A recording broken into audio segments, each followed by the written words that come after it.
Well, hey guys, I want to thank you for joining me again this week. Something a little bit different from the Ford compound this week. That's right. You know, a few weeks ago I did a morel mushroom hunt, walleye fishing video. Well, Mikey and I got into a mess of morels. Here's a picture of them right here.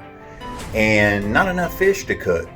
But people had asked me about my secret recipe and to share it. And so I decided, you know what? We haven't gotten to detect, don't have any footage of that. Been so busy, haven't done any exploration, anything of that nature. But I thought, you know what?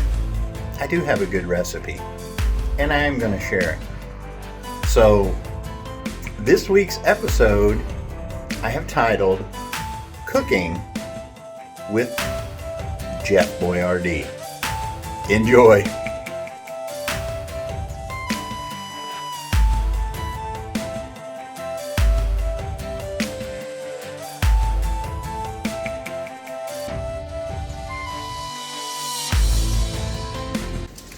Well, a couple videos ago, I mentioned my secret recipe for morel mushrooms. Take a look what Mike and I did yesterday.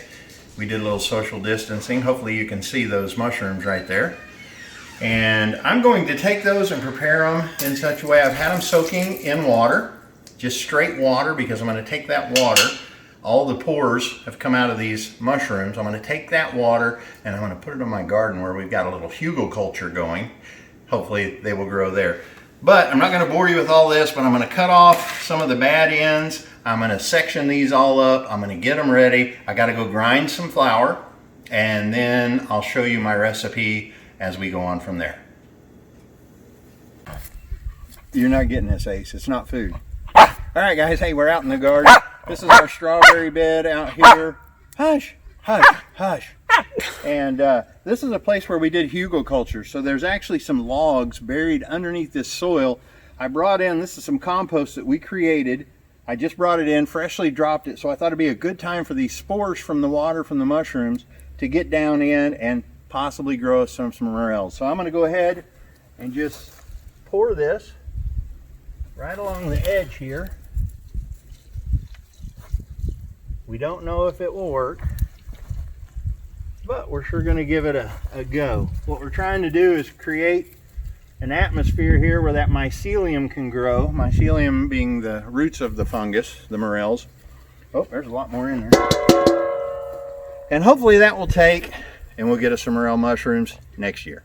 Who knows? All right, so we've got all the morels sliced up the way we want. Now I've got the flour, so I'm going to add this flour to a bowl right here. Oops. I'm going to add some of it to the counter, obviously, as well. Now, I'm going to show you that my secret recipe, the one I really enjoy, I put West Indies rub in, which has a little bit of a curry flavor, some coriander. It's got a bunch of different herbs in it. It's just got a mild hint of curry, and it makes them great. But we didn't have it this time, so I'm going for second best. Now, those of you that know, Cavender's Greek seasoning is just absolutely incredible. It makes everything taste good. So I'm just going to blend some of this in. But the other thing I'm going to go with, I'm going to go with this smoked jalapeno blend seasoning, which is really good, but it's kind of hot. So I'm going to go light on it. I'm going to take, you can see right here, my eggs have been my chickens have been working overtime. So I'm going to make up an egg batter real quick. Oops. Minus the shells.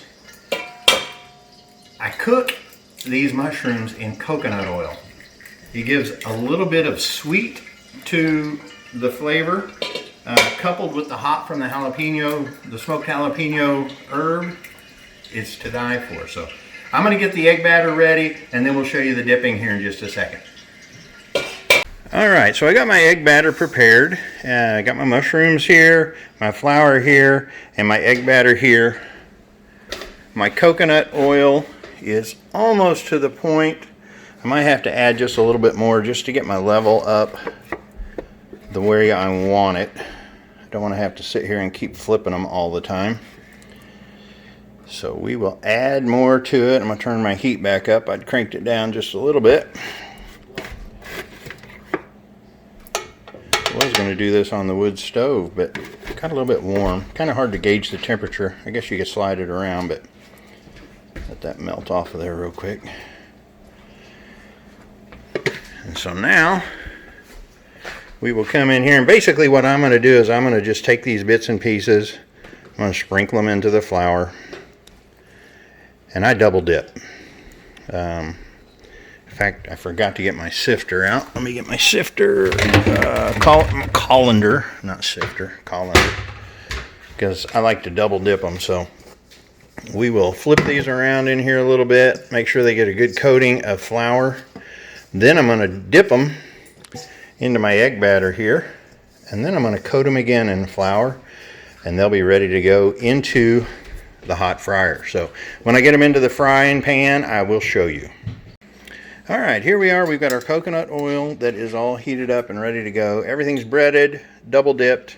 So we're going to start adding, and you see it nice, bubbly. We're going to add them and just keep adding them and adding them. Got some big ones in here, but I got them covered up with some little ones. So we will keep adding these too till they turn a nice golden. Probably going to have to flip some of them. There's some that are fairly big in here, but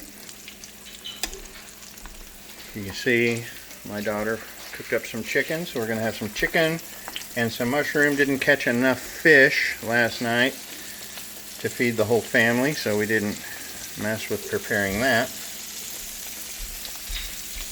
Anyway, I will get this all loaded up with a bunch of morels, and we will be ready to eat them shortly.